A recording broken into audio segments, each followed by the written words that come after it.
Well, good morning, everybody. I'm Sandy Anderson. I'm chairman of TVU, which is a local enterprise partnership for the Tees Valley, and I'm delighted to welcome you to this briefing on the Teesside Collective, which is not a kibbutz or a communist enclave. It is, in fact, a CCS project. Now, I have to say that all of our MPs have been tremendously supportive of our industry. But on this occasion, I'd quite like to thank Tom Blenkinsop, who is the MP for Middlesbrough South and East Cleveland, for sponsoring this event. Thanks, Tom. Now, I guess most of you will know that CCS is just one of a number of technologies that's being used to combat the effects of global warming caused by CO2 emissions. And in reality, it is the only technology that can be applied to major industrial consumers of fossil fuels. On Teesside, although we are rapidly diversifying, our economy is largely dominated by energy-intensive process and steel industries. And for some, that can be seen as a major strength, but it does make us acutely vulnerable to the drive to reduce CO2 emissions. And consequently, through direct effect of carbon pricing, that has serious competitive implications. It's been estimated that though the Tees Valley has about 1% of the UK population, it actually produces 6% of the UK's total CO2 emissions. So for us, it's really important that we find a cost-effective way to implement carbon capture and storage in order to ensure that these industries are not globally uncompetitive. So our vision, the Teesside Collective, which you're about to hear more about, is to transform Teesside into Europe's first CCS-equipped industrial zone. This is part of our, took some time to develop, it's part of our strategy which made up our city deal. As a consequence of the government accepting the city deal, we were awarded by DEC £1 million to construct a business case. That business case is now owned by business, it's being driven by business, and several companies on Teesside are working with the LEP and with NEPIC, the cluster, the industry cluster in the northeast, to deliver this project. And let me say, this is not just about survival. This is about creating the conditions for growth in existing businesses, attracting new green technologies, and building on our acknowledged strengths and expertise in the process industry to catalyse industrial development, which will create wealth and jobs. And it really isn't just about Teesside or the northeast of England. This is a national asset.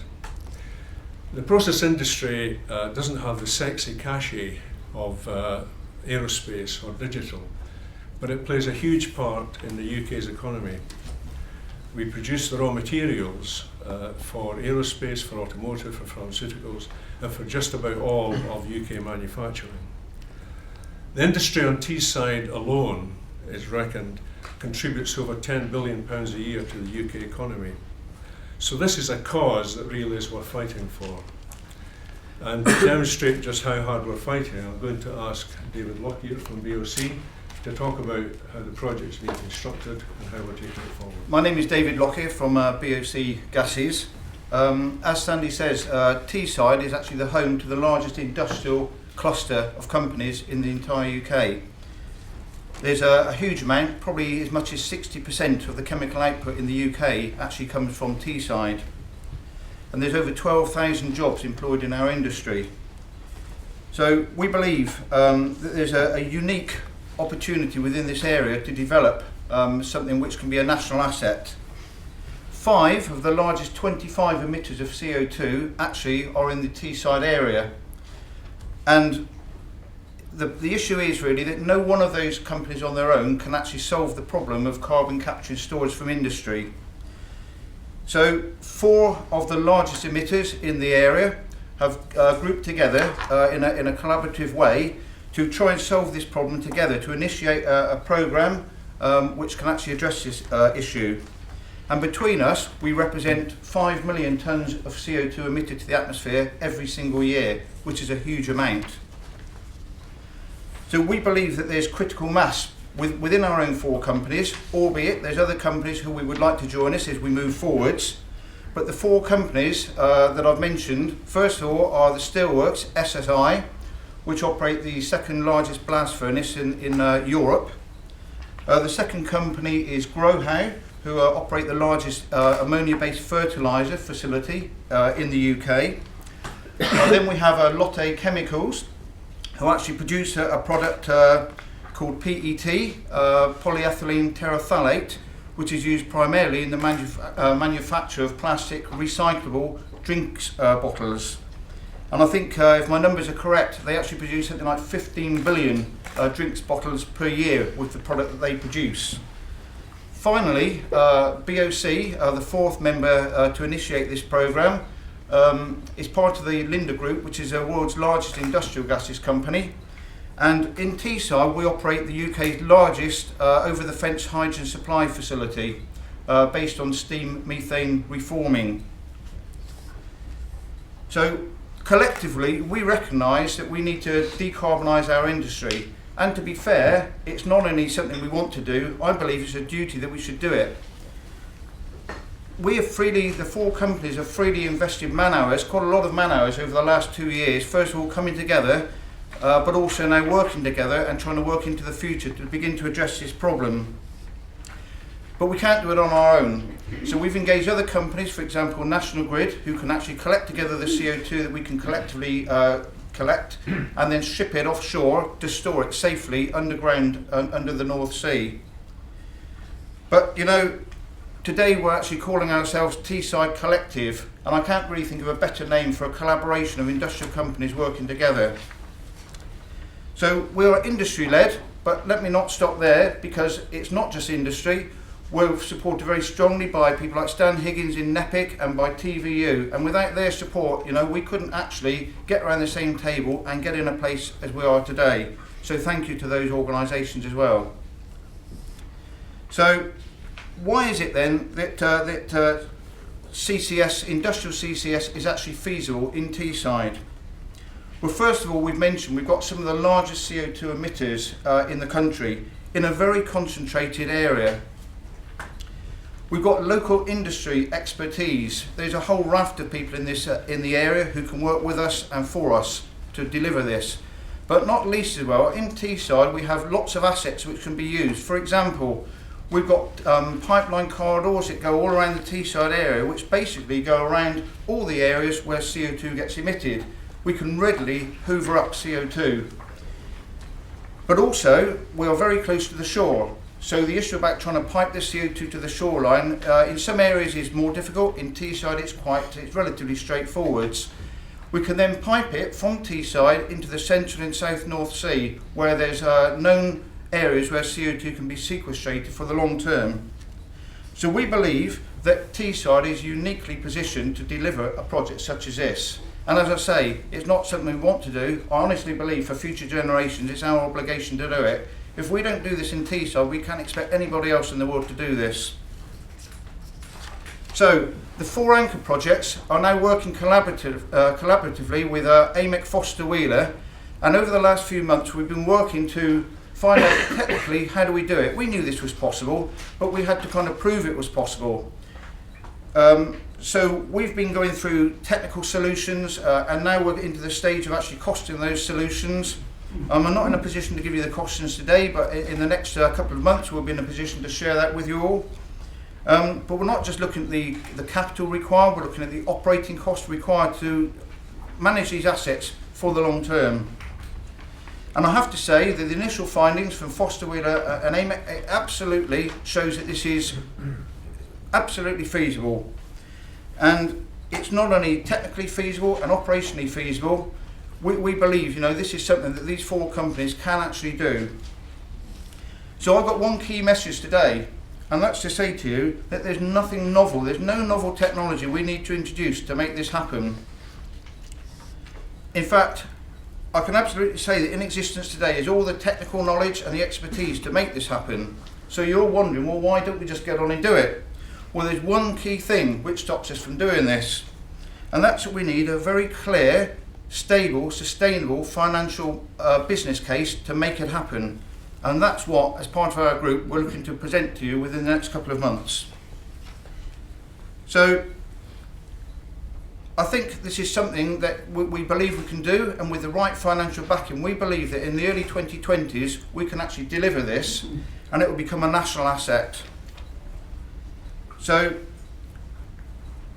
basically, not only will this help our own businesses in Teesside become more sustainable, we believe that actually this technology, as other people then begin to group around it, will actually act as a kind of core for other companies in the region to become stabilised for the long-term future. But better than that, I personally am talking to several companies which are international investors which say to me that if we could have this technology in Teesside, it would make a material difference to whether they invest not only in Teesside but actually the UK in preference to anywhere else in the world. And even at the stage we've got to today, that adds credibility to our sales pitch for the Teesside area. So I do believe that we've genuinely become a magnet for inward investment. So I'd like to stop at this point really and thank TVU and NEPIC for getting us to this position, because without their help I don't think we could be doing this. No one company can do this on its own. And I think I'd also like to thank Tom Blenkinsop here for actually giving us this opportunity in this prestigious environment to actually share a vision that we have for a much greener future for all of us. So thank you very much. I'd like to introduce now Luke Warren, who's the Chief Executive of the Carbon Capture Association, and Luke's going to talk a bit more about the technology. Thank you, Chair, and really delighted to be here today. So I work for a trade association representing companies looking to deliver CCS projects, commercial CCS projects, and we strongly believe that CCS is a really exciting industrial opportunity for the UK, and we are well positioned to take a lead in this particular area. And we are tremendously excited by the proposition that's been put forward in Teesside, because I think you would probably be hard pressed to find a region that's better suited to develop an industrial CCS cluster. It's really got a number of unique characteristics. I mean, firstly, it's ideally located between what we hope and believe will be the first two UK CCS projects in operation. So the government's currently running a competition. They have two projects in that competition. One of those is looking to develop a CCS project up in Peterhead, and the second project is looking to develop a project south of Teesside in the Humber region. And both of those projects are going to offer really interesting opportunities for synergies between what's being proposed in Teesside and the infrastructure that's being developed there. In particular, the opportunity to see about leveraging the CO2 transport and storage infrastructure that's put in place by those first projects, which can enable this second phase of industrial CCS projects to come forward. So that's one of the first advantages that the region has. The second, and we've heard about this, is that it is a pretty unique cluster of CO2 emitters in a very small geographical area, so particularly well suited to the type of infrastructure we're looking to develop, which is necessary to harvest these CO2 emissions cost effectively. And then a third point I'd make is I think you really have to pay tribute to the vision that both Tees Valley Unlimited and the industrial partners have had in terms of recognising the opportunity that CCS presents to the region and then actually pursuing that and trying to make that work. And I think this work's tremendously exciting for that reason. The second point I want to make is around technology readiness. Now, some of you may have heard of an organisation called the Global CCS Institute. This is an international body, and as part of their work, they undertake an assessment of all of the large-scale projects that are operating or under construction or development around the world. Their latest assessment has found that there are 19 large-scale industrial CCS projects that are either operating or under construction today. However, regrettably, none of those are located either here in the UK or in Europe. But I think the point I want to make here is that industrial CCS is not an R&D challenge. This is not an innovation challenge. We know that technology works. It's being deployed in multiple regions around the world. And actually, the challenge we have to face is about getting the policy right. And this piece of work is really trying to answer the right question, which is how do you put in place an environment which enables industrial companies to support the early deployment of a technology that's going to be critical for their long-term future. And I think that last point really speaks to the central challenge here, which is how do we make industrial CCS commercially viable? Now, I mentioned those 19 projects that are operating around the world. When you look at each of those projects, what you tend to find is that they have kind of very unique set of circumstances which has enabled those projects to go forward. So maybe they find another industrial customer who will buy the CO2 from them. They may have a regulatory requirement to store that CO2. But this piece of work is fundamentally different, because what this is looking to develop is the infrastructure that can enable the development of a CCS-ready industrial zone. And that's really exciting in terms of providing a long-term future both for current emitters in that region, but then also going forward for future emitters that are looking to invest in new capacity. And I think the credit also has to go to DEC here in terms of providing the funding for this piece of work, and for also recognising the opportunity that CCS presents to the region, but also to industrial actors in this country. And it's also this concept of CCS industrial zones that's going to be really key going forward. And I think this work will resonate far beyond Teesside. If we look at some of the scenarios for how we expect CCS to be deployed in the future, then what we expect is that we will see multiple CCS industrial zones developed, which will enable the cost-effective harvesting of CO2 from these sources and its transportation to the long-term storage sites. And so I believe that the lessons that will be coming out of Teesside will resonate both for other industrial regions located here in Europe, here in the UK, but also further afield in Europe. And there is quite a lot of interest now in what's happening here in Teesside. I believe you'll see that interest only increase going forward. And industrial CCS is really starting to go up the political agenda. I think its importance is recognised here in the UK now, but also when we look at the European debate around the competitiveness of the European economy, about how you retain energy-intensive industries in a region that also has very ambitious climate goals, then that's where really industrial CCS comes to the fore here.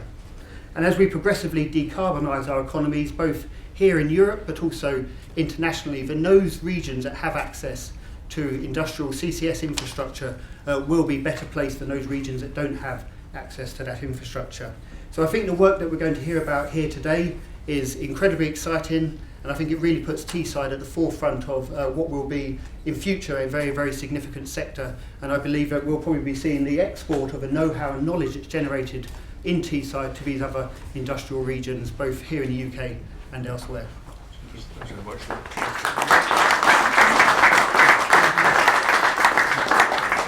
I'd like to introduce Dan Osgood from DEC, who's going to talk about how this project fits in with the power projects, and may even make reference to how we're going to pay for it. Follow that introduction. Thanks very much, Sandy. My name is Dan Osgood. I'm the Director for Heat Industry at the Department for Energy and Climate Change. I'm delighted to be here as part of our department's support for TVU and for the Teesside Collective in developing this proposal. So why are we interested? Well, industrial CCS alongside CCS in the power sector is expected to play an absolutely central role in mitigating climate change and helping us meet our very ambitious goals for 2050. Expected to be a key technology both here in the UK and internationally. In the case of industrial CCS, analysis by the department and by the Committee on Climate Change, who are sort of expert advisors on this, suggests that industrial CCS needs to be in place by around 2030.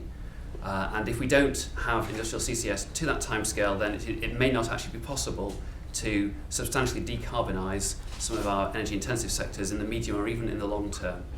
And these sectors are obviously major employers in the UK, so this is important in environmental terms, it's important in terms of the economy, jobs and growth, both nationally and at a regional level, and it's also important for UK competitiveness and our attraction as a destination for inwards investment. So department, my department and also the Department for Business, Innovation and Skills are working with 8 of the energy intensive industry sectors to explore their pathways to 2050, their pathways to decarbonisation while maintaining competitiveness. And industry, consultants, academics, everyone involved in those studies are telling us that for at least 4 of the most energy intensive sectors, industrial CCS is absolutely central to this. And we're hoping that the project results will be published later this year, hopefully this side of the election. Last year, my department, again working with Business Innovation and Skills, jointly published a study on industrial CCS looking at the technical and the economic barriers. This has given us a real insight into the technology readiness and the costs, and you've already heard from the other speakers that actually many of these barriers are well understood and can be got over. We will continue to work with industry to develop options around the technological side of things. The key next step, as others have already said, is financing. And we're obviously very keen to work with partners to discuss possible financing mechanisms to support industrial CCS in future, as well as the opportunities for linking up with transport storage and the wider work that's been taken forward on CCS in the power sector. Given that we know industrial CCS is a potentially key technology that could deliver all these economic and environmental goals, my department provided 2.7 million towards the city deal in the Tees area. 1 million of that was to support the study that is being done at the moment on industrial CCS. I'm very glad that we were also able to provide funding for work looking at low carbon action plan and also looking at the potential for using heat in a different way in the Tees Valley area. I'm delighted that the Teesside Collective has stepped forward as a leader. I think the fact that this is a partnership is also really important, bringing together different companies from different sectors with the local authorities and the LEP. I think that will help give the project a really strong voice when it comes to thinking about what happens next. I do look forward to seeing the final results of the study, to receiving the report later this year, and hopefully to working with you to help make industrial CCS a reality in the UK.